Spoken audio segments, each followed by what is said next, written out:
Assalamualaikum warahmatullahi wabarakatuh. Terima kasih kepada mahasiswa sekalian yang telah mengikuti perkuliahan pada hari ini. Pada pertemuan ini kita akan membahas secara lebih mendalam mengenai PLC dan RTU dalam sistem SCADA, yang merupakan dua komponen utama pada level lapangan dalam sistem kontrol industri modern. Materi ini sangat penting karena menjadi dasar bagi mahasiswa untuk memahami bagaimana sistem kontrol bekerja secara nyata di industri, bukan hanya pada level teori tetapi juga pada implementasi langsung di lapangan. Pada awal pembahasan, mahasiswa perlu memahami bahwa dalam arsitektur SCADA terdapat pembagian peran yang sangat jelas antara sistem pusat dan perangkat lapangan. SCADA berperan sebagai pusat monitoring dan pengambilan keputusan, sedangkan PLC dan RTU berperan sebagai perangkat yang langsung berinteraksi dengan proses industri. Jika dianalogikan, SCADA adalah otak dan mata, sementara PLC dan RTU adalah tangan dan kaki yang menjalankan aksi di lapangan. Hal ini terlihat jelas pada ilustrasi halaman awal materi, di mana sistem SCADA berada di pusat dan field devices berada di lapangan sebagai eksekutor proses.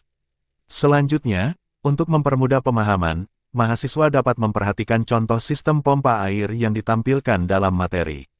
Pada sistem ini, sensor membaca kondisi level air sebagai input, kemudian data tersebut diproses oleh PLC atau RTU untuk menentukan apakah pompa harus dinyalakan atau dimatikan. Proses ini berjalan secara otomatis dan berulang tanpa intervensi manusia, sehingga menunjukkan bagaimana sistem otomasi mampu meningkatkan efisiensi dan keandalan sistem industri. Ketika membahas PLC, mahasiswa perlu memahami bahwa PLC merupakan perangkat kontrol digital yang dirancang khusus untuk menggantikan sistem relay konvensional. Keunggulan utama PLC terletak pada kemampuannya untuk diprogram ulang, sehingga logika kontrol dapat dengan mudah diubah tanpa harus mengganti perangkat keras. Selain itu, PLC memiliki kecepatan respon yang sangat tinggi, bahkan dalam skala milidetik, sehingga sangat cocok digunakan untuk kontrol proses yang membutuhkan respon cepat. Pada materi juga dijelaskan bahwa PLC dirancang untuk tahan terhadap kondisi lingkungan industri seperti debu, getaran, dan suhu ekstrim, sehingga dapat bekerja secara andal dalam jangka waktu yang lama. Lebih lanjut, mahasiswa perlu memahami struktur dasar PLC yang terdiri dari beberapa bagian utama, yaitu input modul, CPU, output modul, dan power supply. Input modul bertugas menerima sinyal dari sensor, CPU memproses logika kontrol, output modul mengirimkan sinyal ke aktuator, dan power supply menyuplai energi ke seluruh sistem. Pemahaman terhadap struktur ini sangat penting karena menjadi dasar dalam perancangan sistem kontrol industri. Dalam operasionalnya, PLC bekerja menggunakan konsep yang disebut scan cycle, yaitu siklus yang berlangsung secara terus-menerus yang terdiri dari membaca input, memproses logika, dan mengaktifkan output. Sebagai contoh sederhana, jika tombol start ditekan maka motor akan menyala, dan jika tombol stop ditekan maka motor akan berhenti. Meskipun terlihat sederhana, konsep ini merupakan dasar dari hampir seluruh sistem otomasi industri. Mahasiswa juga perlu memahami bahwa PLC dapat diprogram menggunakan berbagai bahasa pemrograman sesuai standar industri. Salah satu yang paling umum digunakan adalah ladder diagram, karena bentuknya menyerupai rangkaian listrik sehingga mudah dipahami oleh teknisi. Selain itu terdapat juga function block diagram dan structure text yang digunakan untuk aplikasi yang lebih kompleks. Selanjutnya kita membahas RTU, yang memiliki peran berbeda dengan PLC. RTU berfungsi sebagai penghubung antara perangkat lapangan dengan sistem SCADA pusat, terutama pada sistem yang memiliki jangkauan geografis yang luas. RTU banyak digunakan pada sistem tenaga listrik, jaringan pipa gas, distribusi air, dan sistem transportasi. Perangkat ini dirancang untuk mampu bekerja di lokasi terpencil tanpa pengawasan langsung, bahkan dalam kondisi lingkungan yang ekstrim.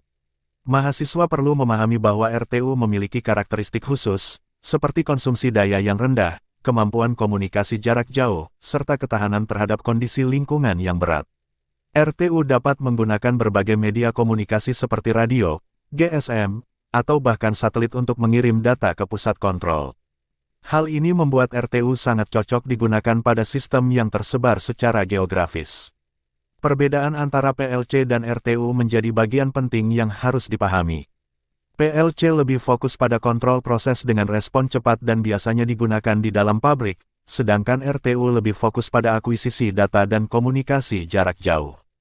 Dengan kata lain, PLC digunakan untuk kontrol lokal, sedangkan RTU digunakan untuk monitoring dan komunikasi pada sistem yang luas. Keduanya bukan saling menggantikan, tetapi saling melengkapi dalam satu sistem SCADA yang terintegrasi. Dalam implementasi nyata, PLC dan RTU tidak bekerja secara terpisah, melainkan terhubung melalui jaringan komunikasi menggunakan protokol seperti Modbus, Ethernet, IP, dan OPC. Data dari PLC dan RTU dikirim ke SCADA server, kemudian ditampilkan pada HMI untuk dipantau oleh operator. Hal ini menunjukkan bagaimana seluruh sistem bekerja secara terintegrasi dari level lapangan hingga level manajemen. Mahasiswa juga perlu memahami contoh aplikasi nyata dari PLC dan RTU dalam industri. Pada sistem pompa air, PLC digunakan untuk mengontrol pompa secara lokal, sedangkan RTU mengirimkan data ke SCADA pusat. Pada sistem tenaga listrik, RTU digunakan untuk mengirim data dari gardu induk ke pusat kontrol. Sedangkan pada sistem konveyor, PLC digunakan untuk mengatur kecepatan dan koordinasi sistem. Dalam bagian praktikum, mahasiswa akan melakukan simulasi logika kontrol sederhana, misalnya mengontrol pompa berdasarkan level air. Jika level air rendah maka pompa akan menyala, dan jika level air tinggi maka pompa akan mati. Simulasi ini dapat dilakukan menggunakan software seperti TIA Portal atau Chex Programmer, atau menggunakan microcontroller sebagai alternatif. Melalui praktikum ini mahasiswa diharapkan mampu menghubungkan konsep teori dengan implementasi nyata. Selain itu, mahasiswa juga diperkenalkan dengan konsep dasar ladder diagram, yang terdiri dari elemen seperti kontak normally open, normally close, dan coil output. Pemahaman terhadap simbol-simbol ini sangat penting karena menjadi dasar dalam pemrograman PLC di dunia industri. Pada bagian akhir, mahasiswa perlu memahami bahwa penggunaan PLC dan RTU memberikan banyak keuntungan seperti efisiensi operasional, pengurangan kesalahan manusia, serta kemampuan kontrol otomatis secara real-time. Namun demikian, terdapat juga tantangan seperti biaya investasi yang tinggi, kebutuhan tenaga ahli, kompleksitas integrasi sistem, serta risiko keamanan siber. Sebagai penutup, dapat disimpulkan bahwa PLC dan RTU merupakan dua komponen utama yang tidak dapat dipisahkan dalam sistem SCADA modern. PLC berperan dalam kontrol proses secara cepat dan lokal, sedangkan RTU berperan dalam komunikasi dan monitoring jarak jauh.